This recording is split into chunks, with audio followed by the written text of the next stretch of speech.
Assalamualaikum warahmatullahi wabarakatuh. Halo guys, kita kembali lagi di channel Dede Engine ya. Kali ini saya akan review sebuah hasil modifikasi di motor Suzuki TS ya.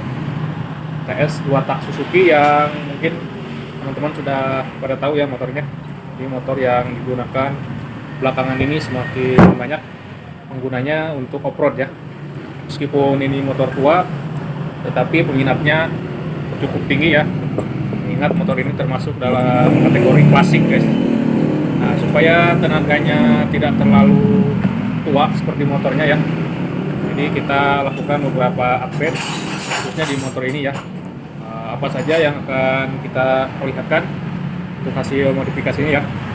Langsung saja kita lihat guys.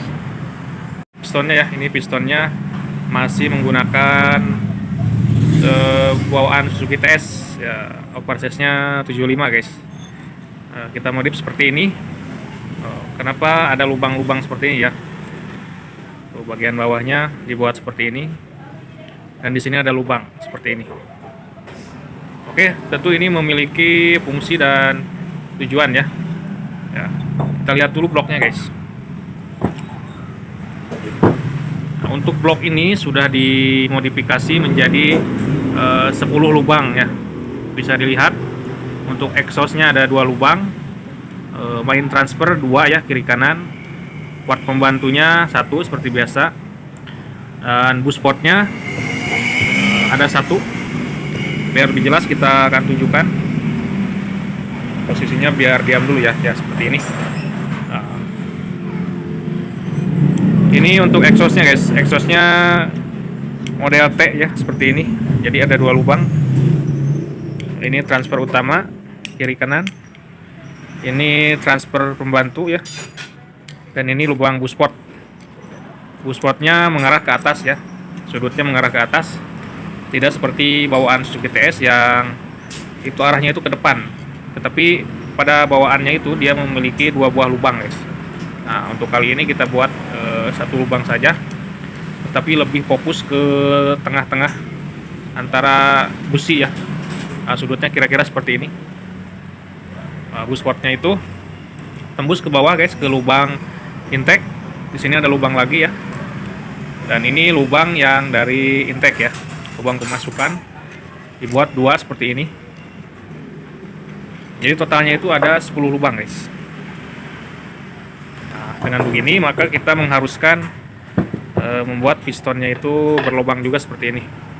Nah, supaya nanti pada saat terpasang dia match ke lubangnya ya, ke lubang intake-nya seperti ini.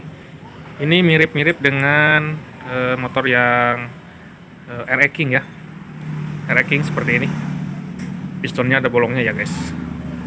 Nah, selanjutnya perubahan yang kita lakukan adalah, nah ini yang paling penting guys.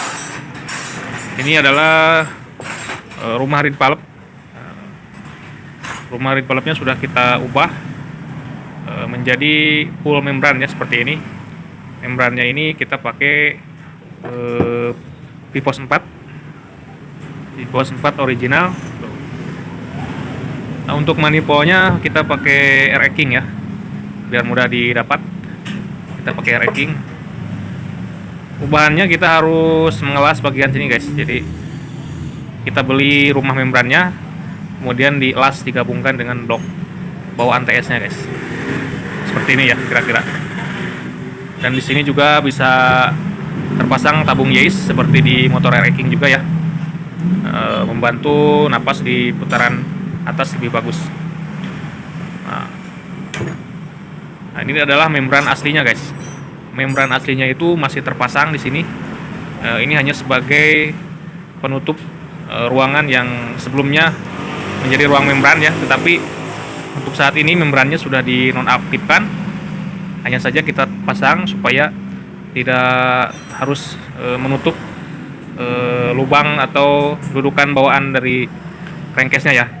Jadi bekas bawaan valve-nya ini masih terpasang, hanya sekedar untuk menutupi ruangan yang kosong ya, sehingga kita tidak harus pakai lem ya.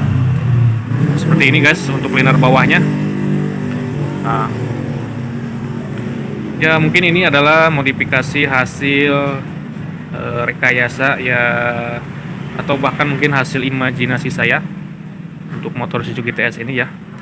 Ini memakan waktu proses yang lama, sehingga mungkin hanya akan ada satu-satunya guys, karena memang pengerjaannya itu cukup memakan waktu ya, sehingga kita harus benar-benar bersabar ya.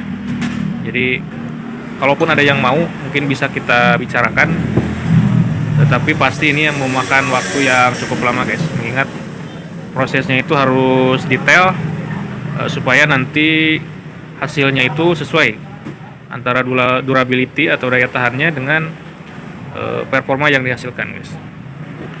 Ini sebenarnya udah lama guys, dibuatnya itu udah lama, hanya saja waktu sekarang ini kebetulan lagi servis motornya di sini, sekalian di overses ya, dari overses 25, karena kemarin cari piston yang 50 itu susah ya, adanya 75 ya nggak apa-apa lah, jadi kita pakai saja yang 75. Ini diameternya berarti 56,75 guys, dan mungkin selanjutnya kalau udah aus lagi bisa ke 57. Ini bahkan bisa sampai linernya itu tebal ya, diameter 66. Saya rasa kalau misalnya pakai piston 59 punya RG ya, ini masih oke nantinya. Masih panjang prosesnya untuk pemakaian blok ini, dari 75 ke sampai 200. Bahkan mungkin kalau pakai RG bisa sampai diameter 60 guys, proses 200 juga. Karena sengaja kita linernya buat tebal, karena kita memikirkan jangka panjangnya ya. Jadi nanti bisa pakai lama, berapa kali overses gitu ya. Nah ini overses kedua berarti sekarang ini, dari pas kita buat itu overses 25 dan sekarang menjadi overses 75 guys. Ya mungkin itu sedikit reviewnya guys. Jadi ini benar-benar satu-satunya yang saya buat ya, dan mungkin belum akan kita buat ulang. Bukan karena tidak ada peminat ya, tapi kita benar-benar membutuhkan konsumen yang mau menunggu dan bersabar ya, seperti itulah kira-kira. Untuk masalah power yang dihasilkan ini, terakhir waktu overses masih 25 kemarin, ini powernya bisa 19 horsepower ya, dengan kondisi ban yang masih off-road dan karburator ukuran 28, serta pengapiannya masih full standar. Lumayan jika dibanding dengan motor TS standar, itu paling bagus ya, antara 10 sampai 11 horsepower lah yang pernah saya dino ya dalam kondisi standar. Seperti itu guys. Jadi ubahannya seperti ini, dan performanya bisa dipastikan naik hampir 100% dari kondisi standarnya. Untuk silinder headnya, ini adalah aslinya itu silinder head model blimbing dari punyanya RE King ya. Nah, tetapi sudah kita modif supaya bisa terpasang di head TS ini. Caranya kita menutup lubang bautnya terlebih dahulu, lalu kemudian dibuat lubang baru ya. Ini tentu harus kita las dulu ya, seperti ini. Untuk rasio kompresinya kita sesuaikan supaya bisa pakai bahan bakar pertalit ya, karena dalam kondisi off-road itu biasanya bahan bakar yang tersedia kadang hanya ada pertalit ya, untuk di kawasan atau wilayah-wilayah tertentu. Meskipun pada saat berangkat misalnya kita pakai Pertamax, tetapi pada kenyataannya apabila kita masuk ke daerah-daerah terpencil, ini pengalaman ya, biasanya bahan bakar Pertamax itu sulit, lebih ke banyak pertalit. Jadi untuk mengantisipasi itu, kita sesuaikan kompresinya supaya bisa, atau tidak ada masalah ya, supaya bisa dipakai dengan bahan bakar pertalit. Itu guys ceritanya. Kelebihan dari head ini, yang pertama mudah didapat ya, banyak sekali. Yang kedua, ini lubang businya itu sudah lurus, tidak menyamping seperti bawaan Suzuki TS ya, sehingga nanti diharapkan pembakarannya itu lebih fokus ke tengah, seperti ini ya. Karakternya nanti mudah-mudahan mirip sama RE King ya. Oke guys, mungkin itu dulu untuk review modifnya ya. Untuk selanjutnya akan kita pasang kembali dan mungkin nanti akan direview lebih lanjut mengenai hasil akhir ya, hasil akhir dari modifnya, mungkin cek soundnya atau test drive-nya guys. Mudah-mudahan ada kesempatan. Oke, sekian dulu guys, sampai jumpa di video selanjutnya. Assalamualaikum warahmatullahi wabarakatuh.